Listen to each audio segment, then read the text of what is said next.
Louvado seja Deus por tudo que até aqui foi feito para engrandecer o nome do nosso Deus. Amém? Irmãos, quando nós nos dirigimos à casa de Deus, quando nós tiramos tempo para ouvir a palavra de Deus, nós temos que entender e compreender que o que nós estamos fazendo é oferecer um sacrifício. O que nós estamos fazendo é oferecendo a nossa adoração a Deus. Então, tudo o que nós nos dispomos a fazer é unicamente para agradar, exaltar, glorificar ao nosso Deus. Amém? Prezados e amados irmãos, nesta noite de domingo, onde nós estamos aqui esperando que Deus fale conosco, eu quero dividir a palavra de Deus com os amados irmãos presentes e também aqueles que estão em seus lares. Irmãos, o texto que foi lido em Mateus capítulo 7, versículo 13 e 14, nos mostra que há uma porta estreita.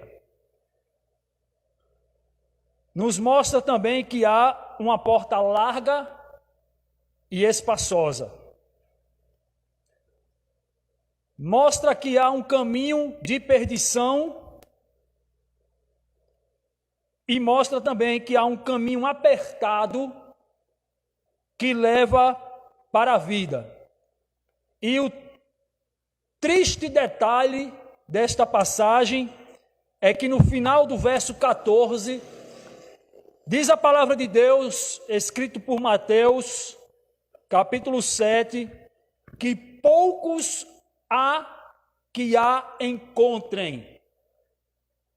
Poucos achará o caminho desta porta estreita.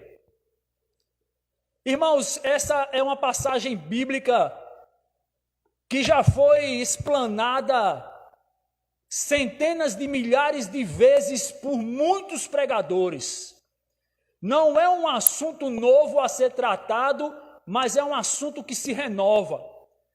Nós vamos observar a palavra de Deus de novas perspectivas, porque diz a palavra de Deus que nós vamos adquirindo conhecimento, vamos entendendo da ciência de Deus como a luz da aurora, que vai brilhando, brilhando, brilhando, até se tornar dia perfeito. Irmãos, a porta larga, a porta espaçosa, nós poderíamos dizer que é a tua vontade, que é aquilo que você quer fazer da sua vida. A porta larga, a porta espaçosa, é aquela que ninguém mexe nos seus calos, é aquela que ninguém vai te atrapalhar a passar. Não, você vai passar espaçosamente por ela. Ela aparentemente é a melhor porta. Por quê? Ela é a melhor porta. Porque ela não vai te trazer dificuldade alguma para que você ultrapasse a ela.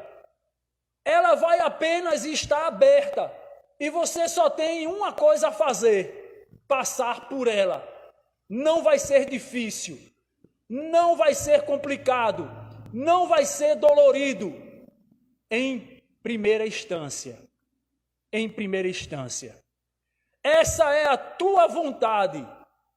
Irmãos, mas a palavra de Deus diz que enganoso é o coração do homem, quem o poderá suster? Só Deus pode suster o coração do homem, só Deus conhece o coração do homem, só Deus pode conduzir o coração do homem, só Deus pode colocar dentro de nós aquilo que nós devemos fazer para que nós possamos ter vida, para que nós possamos andar corretamente. Irmãos, nem sempre aquilo que nós queremos fazer é aquilo que Deus quer que nós façamos. E nem sempre aquilo que Deus quer que nós façamos é aquilo que queremos fazer. A Bíblia está repleta dessas histórias, meus irmãos. Não pensem vocês, aqueles que estão ouvindo esta pregação, o sermão desta noite, que Moisés, quando se deparou com aquela nação que se desviou rapidamente dos caminhos do Senhor, enquanto Moisés estava no monte conversando com Deus, recebendo ali as tábuas do testemunho, e disse para que aquele povo ficasse vigiando e orando, enquanto ele voltava, enquanto ele trazia aquilo que seria a vontade de Deus para aquela nação. Irmãos, mas os irmãos bem conhecem a história, e diz que quando ele voltou, quando ele estava descendo do monte, o povo já tinha se desviado, o povo já estava adorando o bezerro de ouro, o povo bebia, comia e folgava, diz a palavra do Senhor. Moisés, quando viu aquela cena, ele teve que fazer algo que não era a sua vontade. Ele teve que fazer uma separação entre aqueles que eram de Deus e aqueles que não eram. E ele disse: quem for de Deus, vem para este lado. Quem não for de Deus, Jeová, Yahvé, vai para o outro lado. Quem adora este bezerro, fica deste lado. Quem quer ter este bezerro como Deus, fica deste lado. Quem quer ter Jeová como seu Deus, fica deste lado. E quando aquelas pessoas tomaram a sua decisão, ali foi o seu juízo, ali foi a sua sentença. Aquelas pessoas pereceram, aquelas pessoas morreram pela mão poderosa do Senhor, porque tomaram a sua decisão. Irmãos, não foi uma atitude fácil de Moisés fazer com que aquele povo fosse separado, e ele sabia qual era a sentença. Moisés não se agradava daquilo, pois Moisés, conversando com Deus, ele disse: Senhor, tira a minha vida, mas não tira a vida destes. O que dirá? Em outra ocasião, Moisés, a conversar com Deus, disse: o que dirá os teus inimigos? Tiraste este povo para morrer e perecer no deserto. Pois Deus dizia para Moisés: farei de ti uma grande nação.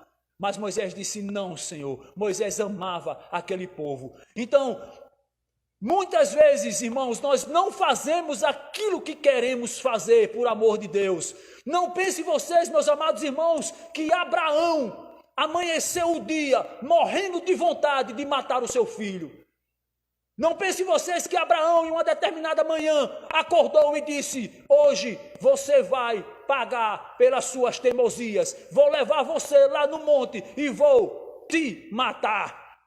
Estou muito feliz desta decisão de poder tirar a vida do meu próprio filho. Isso é maravilhoso, isso é muito bom. Não, irmãos. Abraão sofreu, o seu coração sangrava. Mas ele estava ali para fazer a vontade de Deus, não era a vontade dele. Abraão não tinha intenção de tirar a vida do seu filho, isso não alegrava o seu coração. Não pense vocês que Abraão foi tido como pai da fé, porque ele desejava e se alegrava em fazer aquilo que Deus em primeira mão o tinha mandado fazer. Aquele caminho para Abraão, irmãos, era estreito. Aquele caminho para Abraão era apertado. Mas Abraão cria em Deus. Abraão tinha fé em Deus. Abraão acreditava que Deus já tinha te feito a promessa de que ele seria pai de uma grande nação. Ele não iria contrariar a vontade de Deus, mesmo sendo um pedido tão penoso. Mesmo sendo um pedido tão doloroso. Meus prezados, Deus está te pedindo algo que é doloroso para você? Será que Deus está te pedindo para que você abandone aquilo que te afasta dos seus caminhos? Mesmo este caminho sendo estreito, é o melhor caminho. Eu sei que é muito bom viver regaladamente. Eu sei que é muito bom viver fazendo as nossas próprias vontades. Bom seria que nós não tivéssemos pais para nos corrigir. Bom seria, irmãos, que na nossa juventude, na nossa meninice, nós pudéssemos fazer aquilo que nós bem entendemos. Não precisasse ser corrigido. Irmãos, ninguém gosta de correção. Ninguém gosta de ser orientado. Ninguém gosta de ser conduzido contra a sua vontade.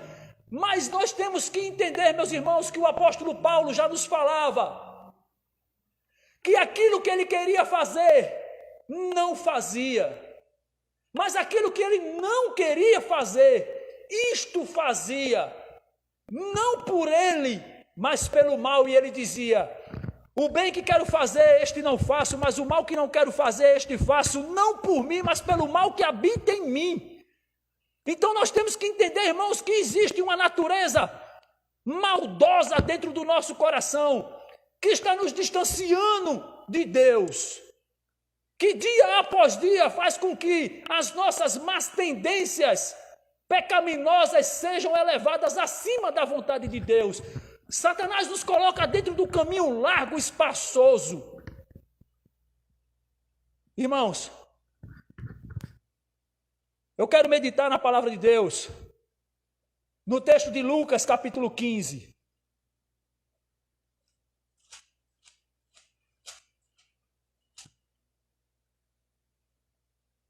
Versículo 17 da palavra do Senhor.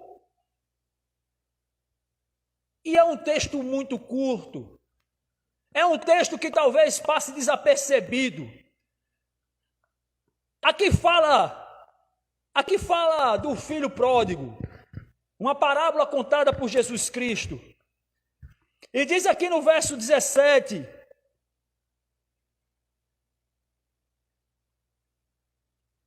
de Lucas capítulo 15, verso 17, diz a palavra do Senhor: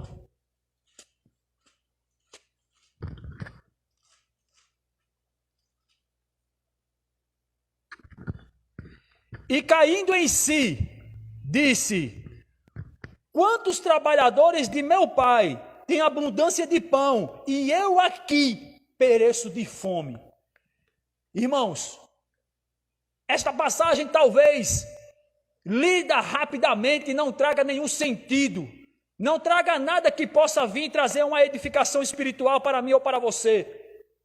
Mas um ponto-chave desta passagem é quando este filho, que resolveu fazer o que queria da sua vida. Você é livre para fazer, você tem livre arbítrio para fazer aquilo que você quiser da sua vida. Você é dono do seu nariz. Só cuidado com o que você vai cheirar com ele. Pode não cheirar bem. Este filho resolveu viver a sua vida, fazer aquilo que lhe bem entendia. Os irmãos bem conhecem a parábola. Eram dois irmãos. Um que resolveu fazer a vontade de seu pai e outro que resolveu fazer a sua vontade. Mas em um determinado momento da vida, irmãos, diz a palavra de Deus, e caindo em si.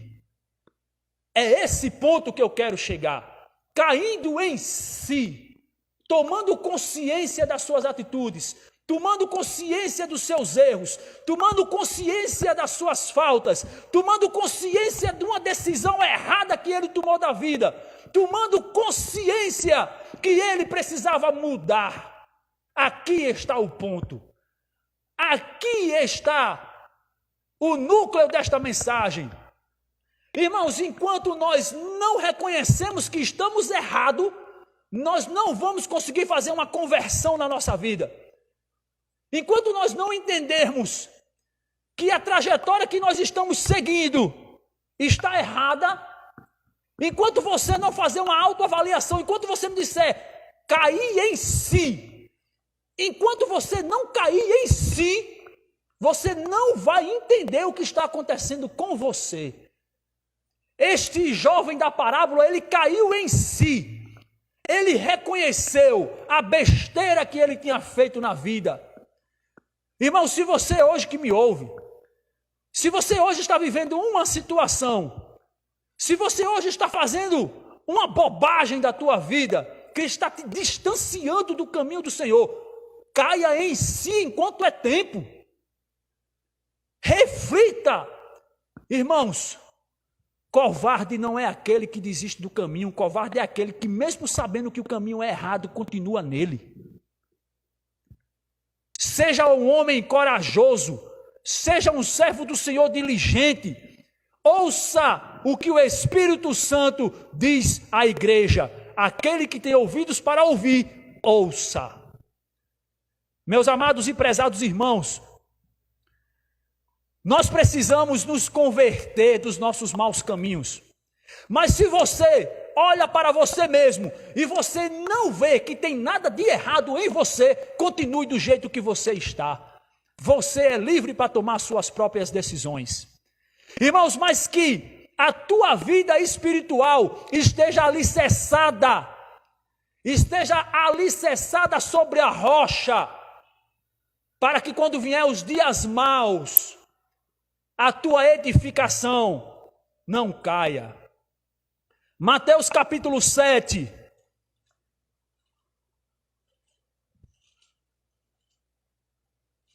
Mateus capítulo 7,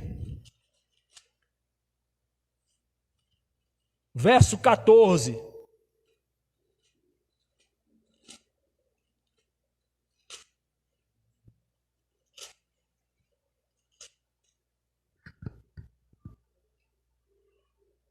Verso 24, perdão.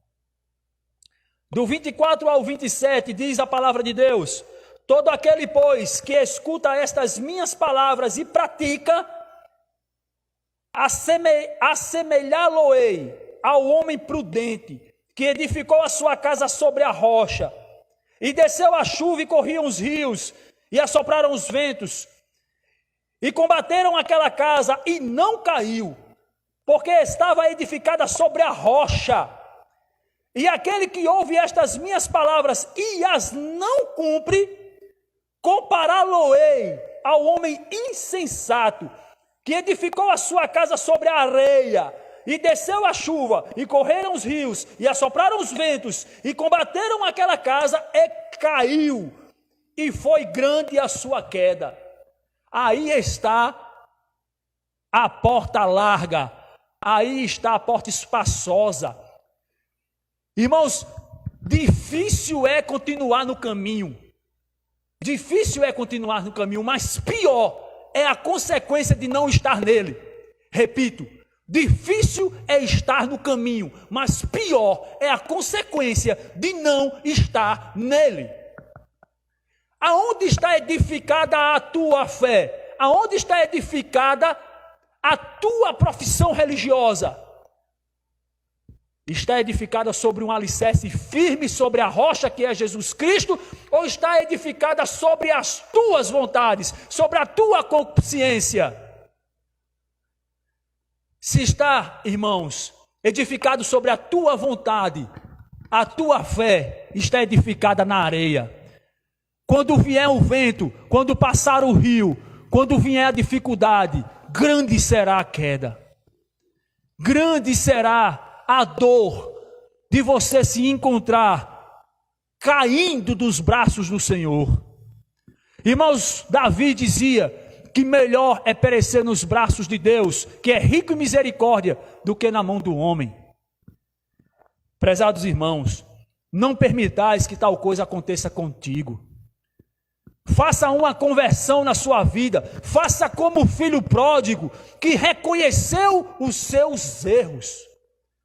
Irmãos, reconhecer é o primeiro passo, converter é o segundo passo.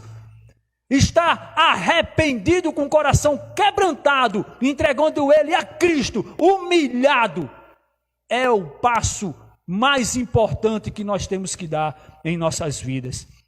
Irmãos, existe uma história contada na Bíblia que está lá no livro de Juízes, capítulo 6. Fala basicamente de um homem chamado Gideão. Todos nós conhecemos que Gideão foi o homem que conduziu 300. Conduziu 300, mas foi feita uma seleção. É uma história muito conhecida. Mas pouco nós paramos para meditar no que antecedeu. No que antecedeu essa história. O que aconteceu para que Gideão fosse agora visitado por um anjo, enquanto estava malhando o trigo, para que ele agora fosse levantado como um general do exército de Israel, para combater contra os midianitas. O que aconteceu para que chegasse a esta condição? Vamos meditar no livro de Juízes, capítulo 6.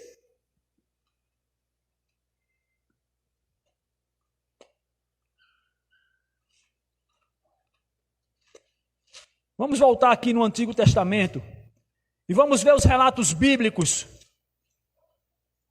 para que nós possamos tirar lições para a nossa vida espiritual.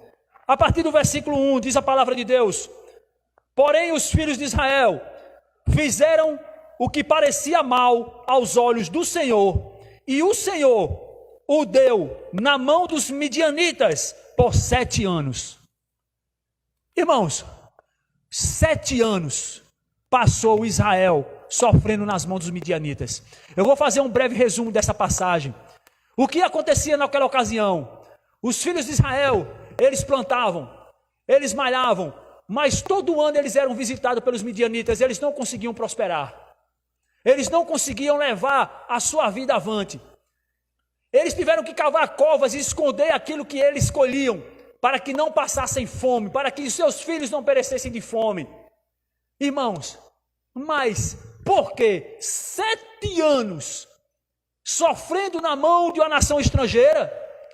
O versículo 1 responde: porém os filhos de Israel fizeram o que parecia mal aos olhos do Senhor. Os filhos de Israel procuraram a porta larga e espaçosa, e isso desagradou a Deus. Mais uma vez eu trago esse relato para as nossas condições. O que você faz da sua vida parece mal aos olhos de Deus? Talvez você não entenda o porquê que você está, talvez, passando por dificuldades. E prevalecendo a mão dos midianitas sobre Israel, fizeram os filhos de Israel para si, por causa dos midianitas, as covas que estão nos montes e as cavernas e as fortificações. Porque sucedia que, semeando Israel, subiam os midianitas e os amalequitas, e também os do Oriente contra eles subiam, e punham-se contra eles em campo, e destruíam a novidade da terra, até chegarem a Gaza, e não deixavam mantimento em Israel, nem ovelhas, nem bois e nem jumentos, porque subiam com os gados e tendas, vinham como gafanhotos em tanta multidão, que não se podia contar, nem a eles, nem aos seus camelos, e entravam na terra para a destruir. Assim Israel empobreceu, muito pela presença dos midianitas. Então os filhos de Israel clamaram ao Senhor. Irmãos, aqui está a chave novamente.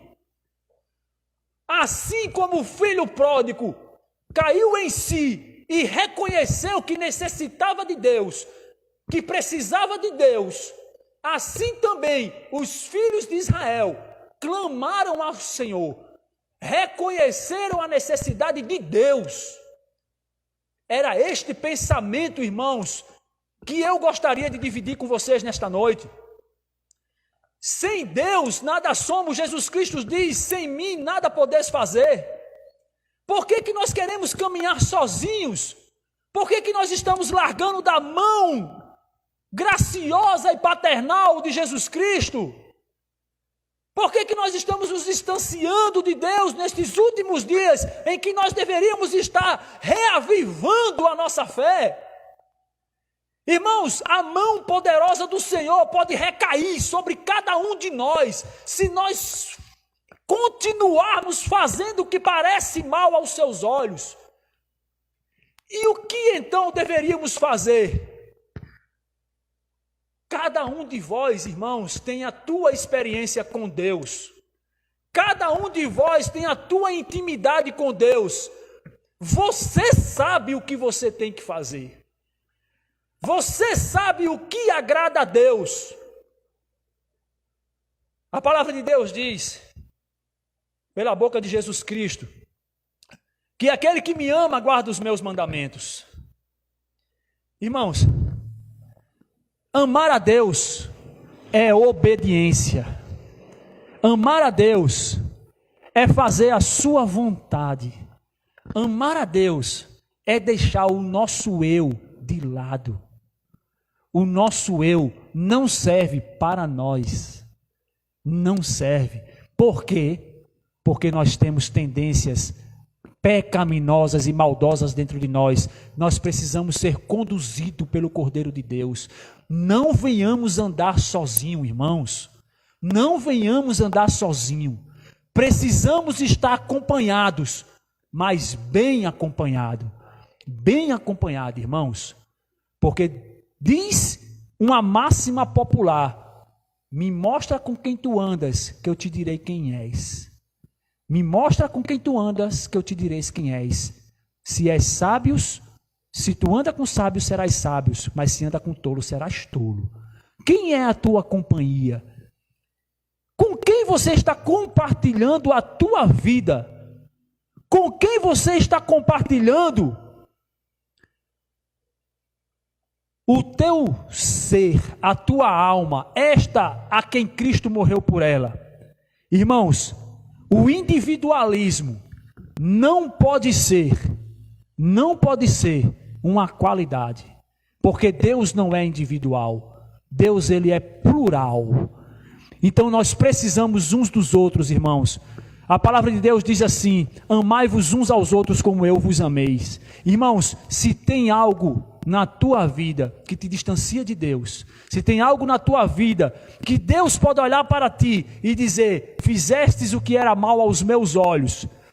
Se você é como aquele filho pródigo que tomou uma decisão errada na sua vida, ainda é tempo de você cair em si e voltar para os braços do Pai, e voltar para os braços amorosos e paternais do Senhor. Prezados e amados irmãos, não vamos desperdiçar a nossa vida com aquilo que é passageiro, não. Mas vamos buscar sim viver uma vida em comunhão com Deus. Vamos buscar viver uma vida que agrade a Deus.